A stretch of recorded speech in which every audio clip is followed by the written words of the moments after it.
Terima kasih untuk yang masih bergabung bersama dengan kami dan kami juga masih menggunakan Anda untuk bisa berpartisipasi di WhatsApp interaktif kami di 0812 di 8788 di 3723 seperti yang tertera di layar televisi Anda nantinya. Anda bisa bertanya secara langsung terkait dengan portofolio Anda sampai sejauh ini baik untuk jangka pendek, jangka menengah dan juga untuk jangka panjang. Dan saat ini kami sudah terhubung melalui Zoom bersama dengan Bapak Andri Zakaria Siregar selaku founder grup CTS Saham. Kita akan langsung sapa saja. Pak Andri, selamat sore, apa kabar Pak? Alhamdulillah baik, Mas David. Terima kasih Pak Andri sudah meluangkan waktu di IDX Channel. Tidak terasa kita sudah sampai di perdagangan jelang akhir pekan. Cukup menarik Pak Andri kalau kita perhatikan pola pergerakan indeks harga saham gabungan di beberapa hari terakhir belum mampu untuk menyentuh ke level 7 ribuan. Tapi kalau kita perhatikan dari kebiasaan indeks harga saham gabungan menguat signifikan di sesi pertama dan lebih cenderung penguatannya terbatas terutama di menit-menit terakhir di penutupan sesi kedua. Bahkan hari ini justru sudah berbalik ke zona merah. Analisis Anda?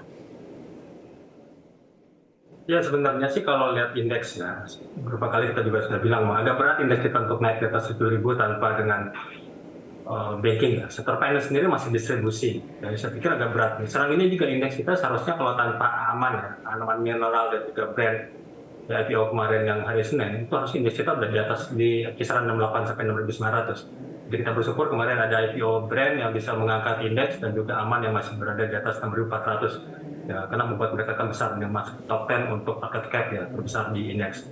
Jadi ini setidaknya membatasi potensi turunan, ada profit taking di saham-saham distribusi di finance, energi dan juga basic material yang bulan kemarin menjadi primadona ya, Mas Dery. Baik, untuk pekan depan kemana arah pergerakan indeks harga saham gabungan Pak Andri dengan pelemahan yang terjadi terutama di menit-menit terakhir jelang penutupan sesi kedua. Nah, kalau kita kaitkan juga dengan pernyataan Anda tadi, indeks harga saham gabungan akan cukup sulit ini untuk menyentuh ke level 7 ribuan ketika perbankan tidak mendukung dalam hal ini. Nah, kemarin perbankan sudah mengalami kenaikan signifikan hari ini, profit taking sepertinya. Dan untuk perdagangan di minggu depan tampaknya rilis kinerja kuartal ketiga ini akan keluar Pak Andri, terutama dari beberapa perbankan big cap.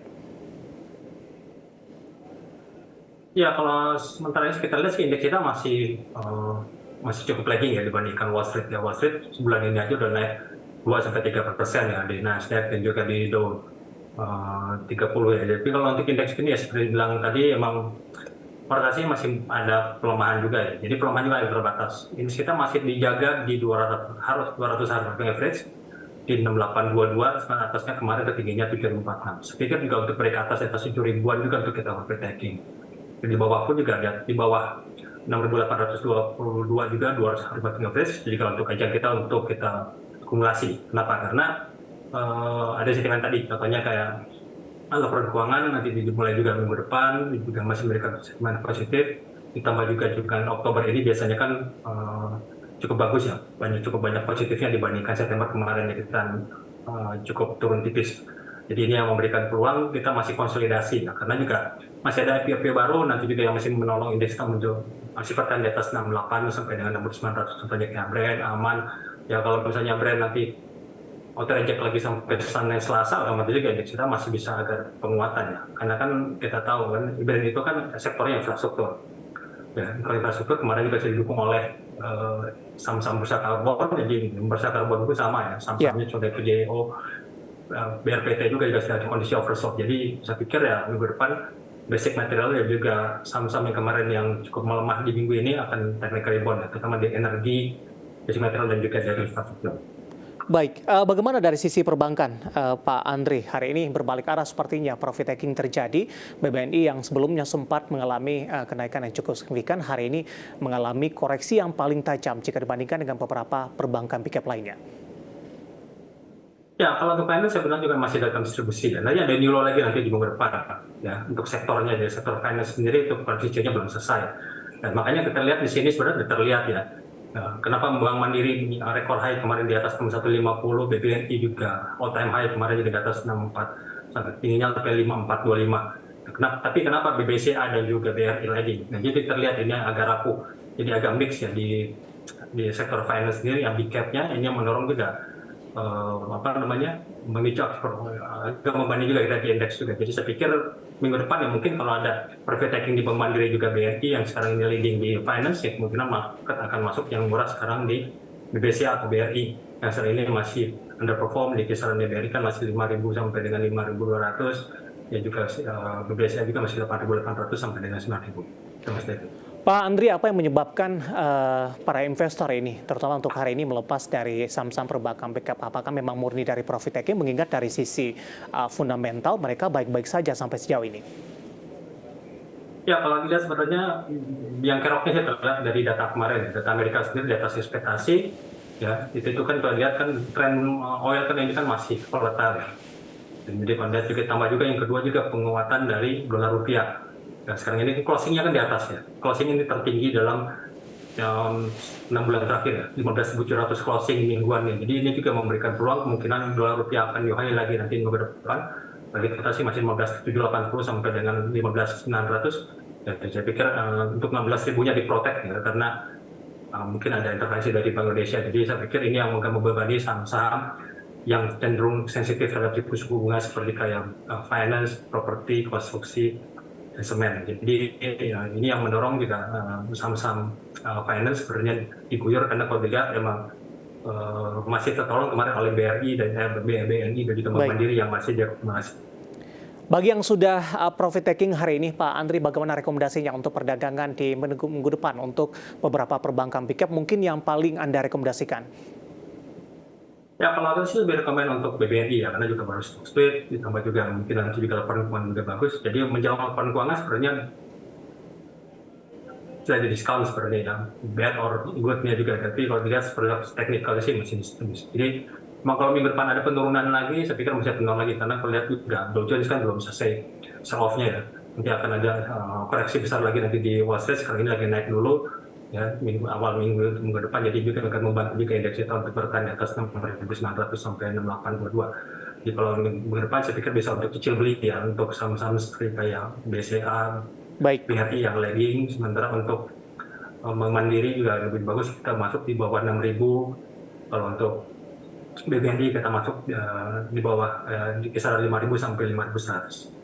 Baik, analisis untuk saham-saham perbankan big cap yang hari ini berbalik arah dan menjadi pemeran untuk indeks harga saham gabungan setelah mengalami penguatan signifikan di hari sebelumnya dan lagi-lagi keputusan investasi tetap pada di tangan pemirsa IDX Channel.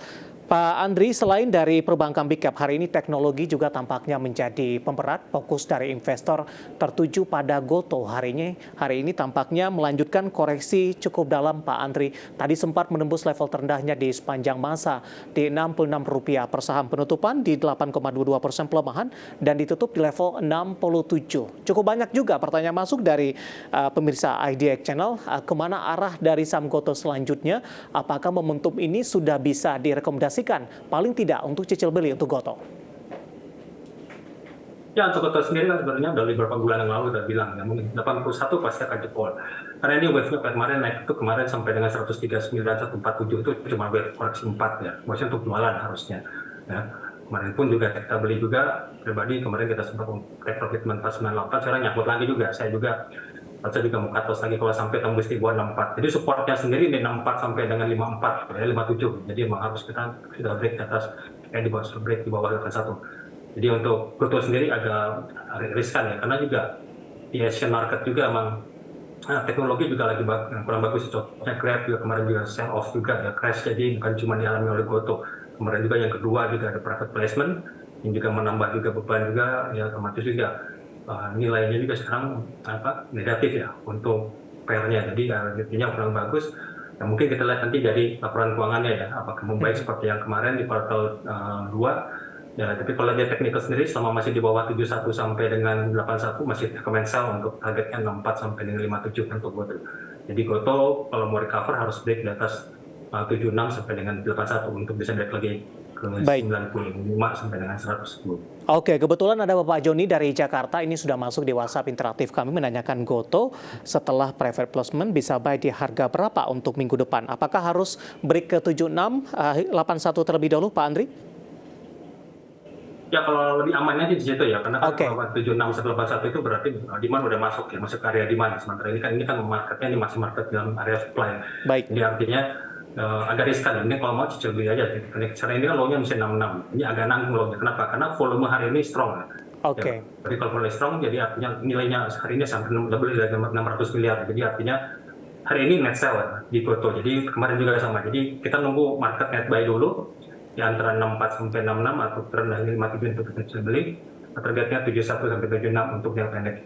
Oke, support yang bisa diperhatikan 64, 57 hingga 54 dan selanjutnya 76, 81 untuk dari sisi resisten dan lagi-lagi keputusan investasi tetap ada di tangan pemirsa IDX Channel.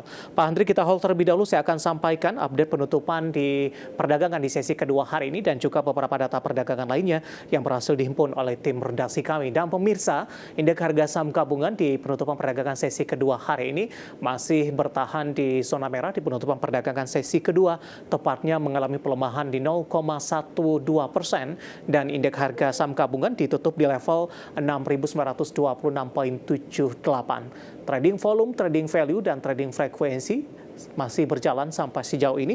Dapat Anda saksikan juga papan perdagangan di layar televisi Anda. Selanjutnya kita akan coba lihat beberapa informasi grafis, beberapa data yang berhasil dihimpun oleh tim redaksi kami. Langsung saja kita ke grafis yang pertama, update penutupan beberapa indeks lainnya. MNC 36 tertekan ke 0,21%, Jakarta Islamic Index menguat di 0,34%, LQ 45 ditutup di zona merah seiring pelemahan indeks harga saham gabungan di 0,41%.